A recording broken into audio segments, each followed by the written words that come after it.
E aí pessoal, vamos lá? Tá na hora do vídeo. E antes de mais nada, peço a ajuda de vocês, quem puder, se inscreva no canal, por favor, e faça parte da família. São todos muito bem-vindos aqui, mas vamos lá, né?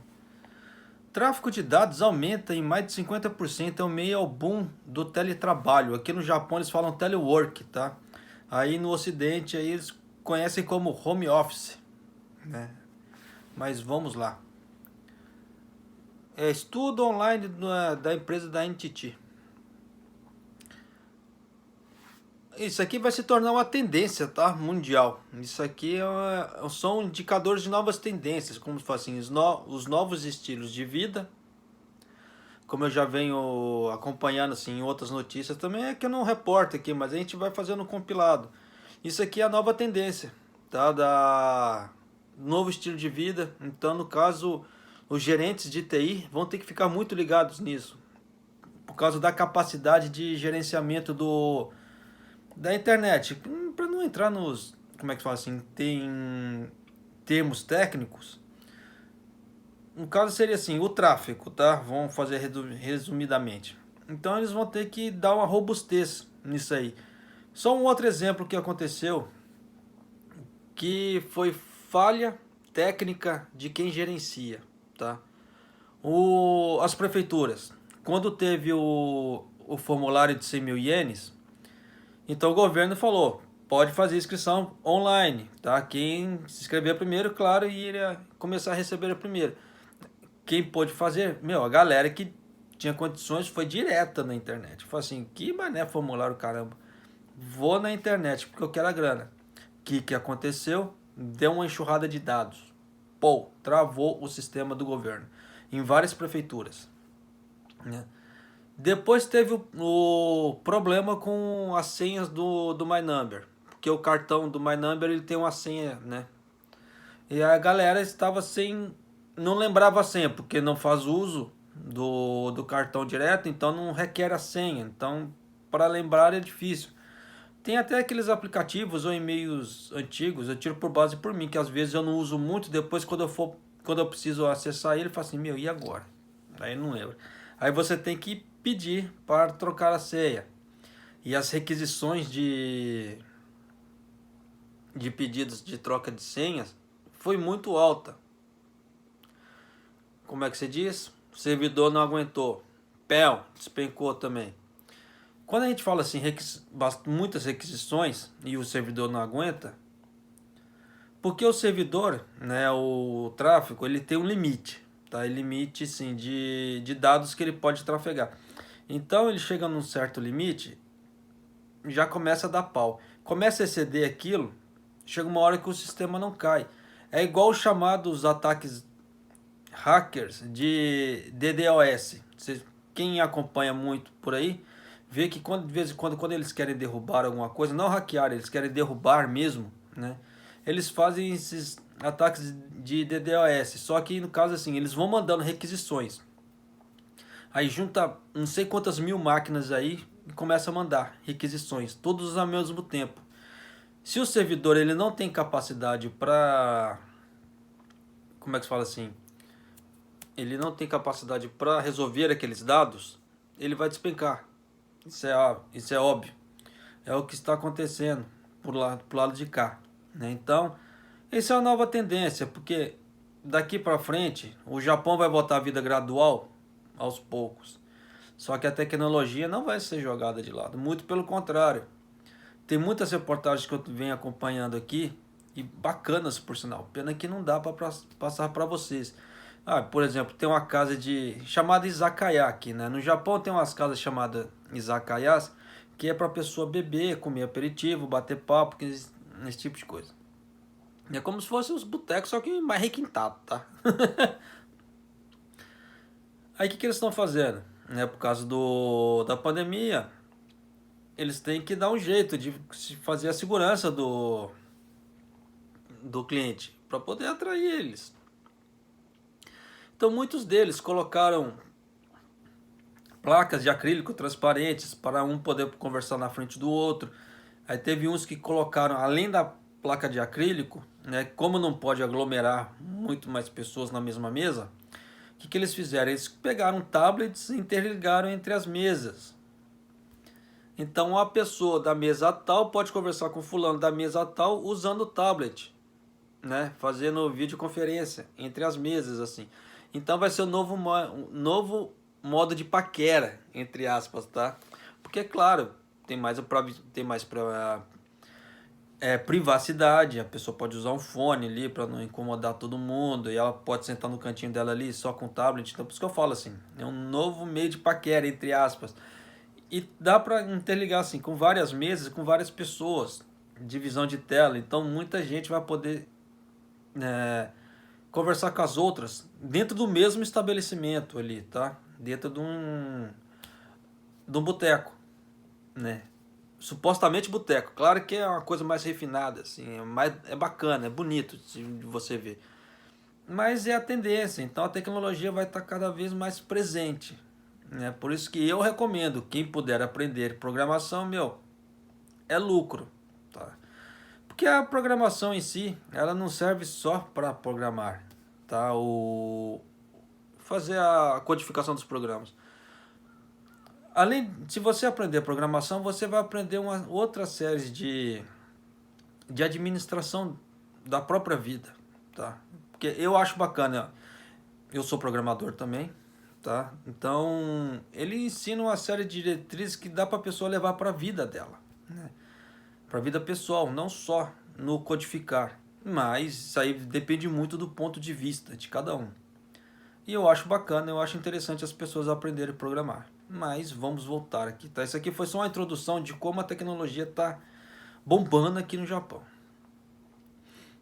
As pessoas no Japão estão usando cada vez mais dados da internet, devido à disseminação do teletrabalho, como que eu já expliquei, ao home office no Brasil, e aulas online em respostas à nova pandemia de coronavírus, levantando uma questão de como lidar com a situação que provavelmente continuará no futuro. Isso é óbvio. O tráfego de dados durante o dia aumentou mais de 50% em comparação ao mesmo período no final de fevereiro. Antes da disseminação do vírus no Japão, embora não tenha havido problema com atrasos de dados em larga escala, parece provável que o teletrabalho se enraize na vida das pessoas, mesmo depois do estado de emergência levantado em todo o país. Até aqui, só que aqui na reportagem eles não levaram em conta, tá? As quedas que houve na prefeitura, esse tipo de coisa. Vou dar um outro exemplo para vocês que estão aí no Brasil. Quando teve o início como é que se diz, da Black Friday, tá? Muitas empresas entraram, não, vamos ganhar dinheiro, pau, não, vamos lá na Black Friday, internet e tal, foi aquela coisa. Só que muitas empresas subestimaram o poder. O que aconteceu? No dia da Black Friday, começou a dar tanto acesso que muitas empresas caíram, né? As páginas ficaram fora do ar. Eu posso dar um exemplo que aconteceu. O Kabum foi um deles. Olha que o Kabum é muito grande no Brasil, tá? Tanto que no ano seguinte disso, eles triplicaram nessa data o contingente de tráfego de dados para poder suportar, senão eles perdem venda. Se o site fica fora do ar, ele perde venda.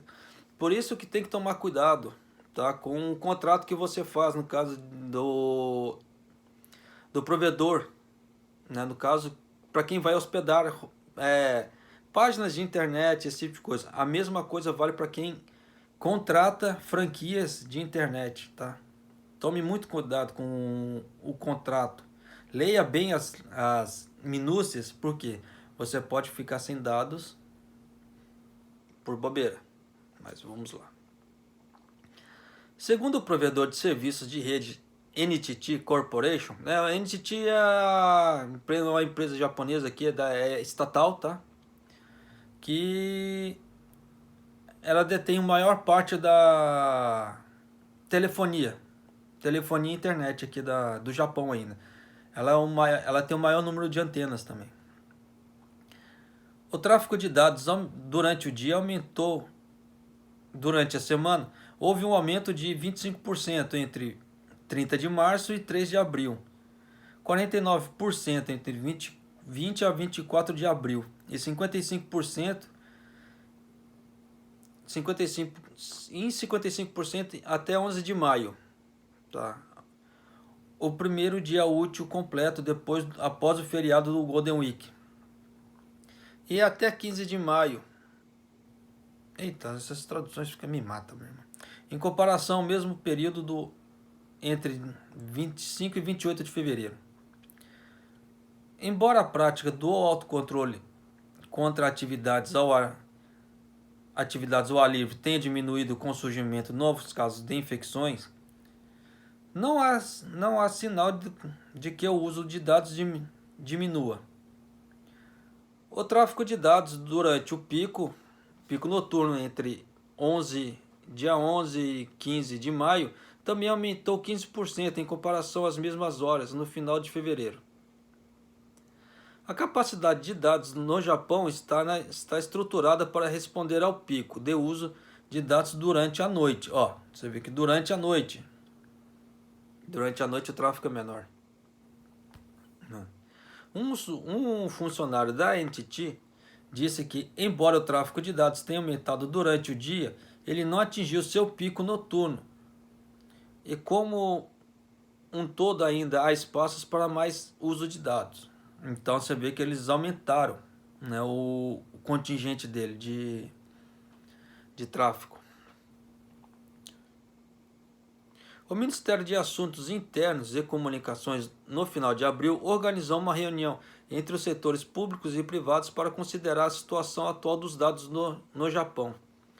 A ministra Sanae Takaichi disse em uma entrevista coletiva em 8 de maio, após uma reunião no gabinete: os dados da rede são construídos para que possam suportar os horários de pico e não há problemas. Meditaremos as medidas apropriadas quando necessário. Sim.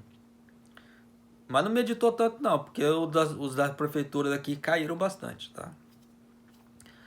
No entanto, ao analisar situações individuais de conexão à internet, a falta de dados e outros problemas se tornam evidentes. Cerca de 40 empresas perguntaram à NTT Communications se pode aumentar suas conexões de internet para o teletrabalho e outras solicitações. Enquanto isso, alguns moradores de complexos habitacionais, incluindo apartamentos altos, estão tendo problemas com a velocidade de internet. Ó, nesse caso, se a pessoa tiver aquela internet a cabo, cabeada, o problema não é tanto, o problema é o Wi-Fi, tá? Porque é aquela velha história. A antena está ali, só que ela suporta um X números de fluxo. Então, a partir da hora que aquele X número de fluxo ele ultrapassa, o Wi-Fi ele vai ficar estável. E o Wi-Fi aqui se usa muito, tanto que aqui em casa é o Wi-Fi. Tá? Então, aquilo que eu falo para vocês, no dia de chuva, isso aqui é uma bosta. Tá? Então, vamos lá. O que acontecerá com o tráfego de dados depois que o estado de emergência for levantado para todo o país? Levantado que eles falam assim. Pelo contrário, é porque isso aqui é erro de tradução, tá? Quando ele for retirado de todo o país, o governo e várias empresas de telecomunicações e especialistas concordam que o trabalho remoto e as aulas online criaram raízes até certo ponto, e as coisas não voltarão completamente ao que eram antes da pandemia. Isso é fato. Tanto que o primeiro-ministro ontem, na coletiva que ele deu, ele falou assim: a vida vai voltar gradualmente, passo a passo, só que vai haver um novo estilo de vida daqui para frente, tá? Porque eles temem uma segunda onda do coronavírus, e eles querem evitar essa segunda onda de qualquer forma. Então eles deram exemplos de várias coisas ali, e as coisas não, tipo assim, acabou o estado de emergência, vai voltar tudo como é que era. Não vai. Espera-se que um aumento no tráfego de dados continue, uma vez que uma grande empresa de telecomunicações no Japão diz que mais famílias estão assinando serviços de internet. É porque aqui no Japão, tá? Além da NTT, nós temos a SoftBank, que faz tem a caseira, tem a EU também. E tem aqueles provedores pequenos, tá? Então, assim, é uma série de coisas assim a perder de vista. Pois é conveniente teletrabalhar ou participar de aulas online, apenas via smartphone, que muitas pessoas usavam para suas conexões de internet até esse ponto. E aí outra, como é que se fala assim? Como é que se fala assim? Como é que eu vou explicar para vocês? Em vez de você pegar um carro e se deslocar até o local, se você assistir a aula na sua casa, você já economiza tempo, dinheiro, e uma série de coisas. Dinheiro que a gente fala assim, com combustível ou alimentação na rua, etc. Né? Comodidade. Tem pessoas que não gostam, tá? Eu já fiz vários cursos online, EAD, então o que eu posso falar para vocês assim? Na minha experiência, o curso online EAD, caso, ele requer mais do aluno, tá? Porque ali se você está na frente do professor, você conversa com ele ali na hora e tira as dúvidas e acabou. O curso online não, você pode mandar suas dúvidas lá para o professor, ele vai te responder e tal, vai ficar aquele ping-pong. Mas requer muito mais do aluno, nesse caso, para não haver muito mais dúvidas. Então o aluno precisa estudar muito mais do que um curso normal. Isso é óbvio. Então requer muito mais dedicação. Então tem horas que, ó, meu ponto de vista, tá? Isso não quer dizer que seja a verdade universal. Mas eu acho que tem horas que um curso EAD, ele vai ensinar muito mais do que um aluno presencial. Porque tem dias que a aula presencial, o cara tá chato, você tá lá bocejando, você não presta atenção. Na aula online você é obrigado a prestar atenção. Além que dependendo, se não for aquela aula online ao vivo, se ela estiver gravada, você tem a comodidade, fala assim, agora não tô afim, larga pra lá. Na hora que você tiver com um astral bom, você vai lá e assiste a hora que você está com um astral melhor. É muito mais lucro, o aprendizado é muito melhor. Mas na Europa e na América do Norte, onde o uso de dados aumenta rapidamente, os provedores de conteúdo estão implementando medidas para diminuir a qualidade dos vídeos transmitidos para reduzir a carga de dados. Isso é fato, tá? Não é mistificação não. Quanto maior a qualidade dos vídeos, maior a carga que precisa ser transmitida. Então, para quem assiste muito YouTube e não quer perder seus pacotes de dados rapidamente, eu sugiro que diminua a qualidade do vídeo que você assista. Tá? Não fica assistindo em HD, esse tipo de coisa. Claro, é bonito, pô. Sim, mas se você usa pacotes de dados limitado, não faz sentido. Você quer assistir uma coisa bonita e vai te comer toda... Como é que se fala assim? Todo o seu pacote de dados, tá? Então, quanto mais feinho a qualidade do vídeo, mais pacote de dados vai sobrar, isso é fato.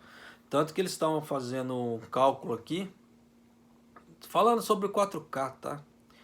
Tanto que o 4K, a velocidade para mandar ele, era absurda. Era absurda e exigia muito dos pacotes de dados. Por isso que não emplacou ainda. A qualidade visual, meu, é fora de série. Isso aí não há o que questionar. Tanto que eu sou doido para comprar uma televisão 4K para mim. Porque aqui no Japão nós temos conteúdo 4K, né, para assistir. Então, além que por causa dos videogames também agora, nova geração e etc, né? Mas é a coisa mais linda. Você vê assim as imagens assim, meu, você baba, né? Não tem o que questionar. Mas para quem usa internet, igual assim esses pacotes de dados do Brasil, nessa velocidade de 4G, não aguenta. Isso aí eu falo para vocês, não aguenta, não vai aguentar. Além de comer todos os seus dados, vai chegar uma hora que vai engasgar, porque pelo menos os pacotes de dados do Brasil não são frequentes, eles costumam dar certos engasgos. O chefe do Departamento de Pesquisa do Research Institute diz: o novo coronavírus possui digitalização avançada, com o qual as empresas pretendem avançar de uma só vez. As empresas podem ser forçadas a investir em equipamentos capazes de suportar o aumento de tráfego de dados, embora a maioria dos planos de rede fixa no Japão permita o uso limitado da internet, com preço estabelecido. O chefe do departamento de pesquisa explicou: precisamos discutir como lidar com o custo à medida que os tráfegos de comunicações continuam a aumentar. Nesse ponto aqui, tá, por mais que o Wi-Fi ele aqui no Japão, vou dar meu ponto de vista agora, tá? Não quer dizer que seja a verdade universal. Vou até molhar o bico agora. Vai um latão de Pepsi aí. Wi-Fi vezes internet cabeada, tá? A internet cabeada, ela é bom para quem? Sim.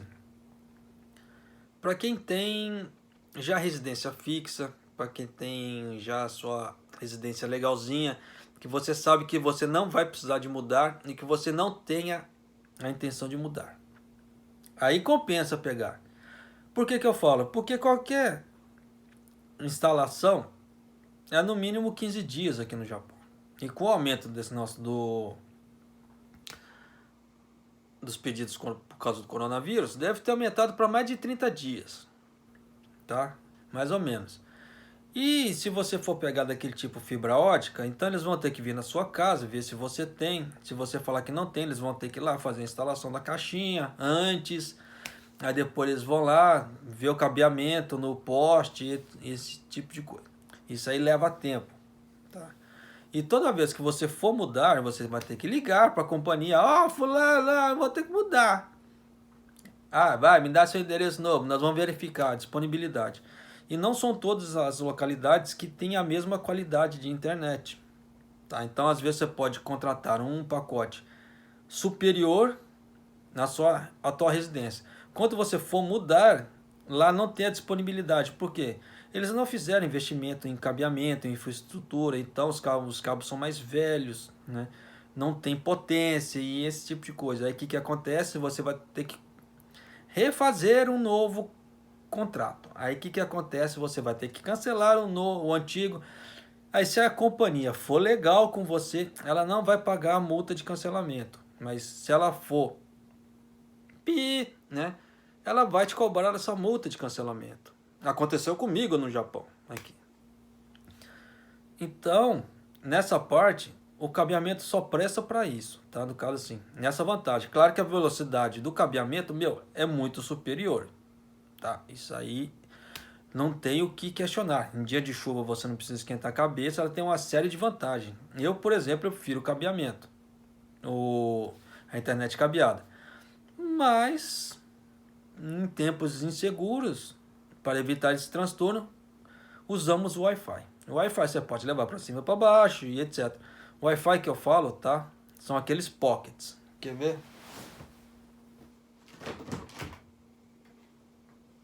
São essas caixinhas assim que a gente tem, tá? A gente leva para cima e para baixo. Não são aquelas torrezinhas. Apesar que aquelas torrezinhas também dá, tá? Mas eu falo assim, que nesse 4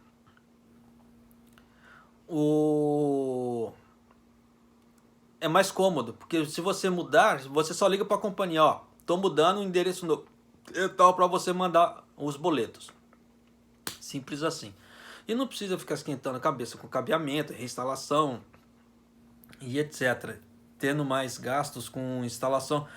Porque cada brincadeira de instalação aqui no Japão, eles cobram 10 mil, 15 mil, dependendo da companhia. Isso é caro, sai. Se você parar para pensar, sai caro, porque se você mudar, por exemplo, se você mudar 3 vezes em um ano no Japão, você vai pagar no mínimo 30 mil.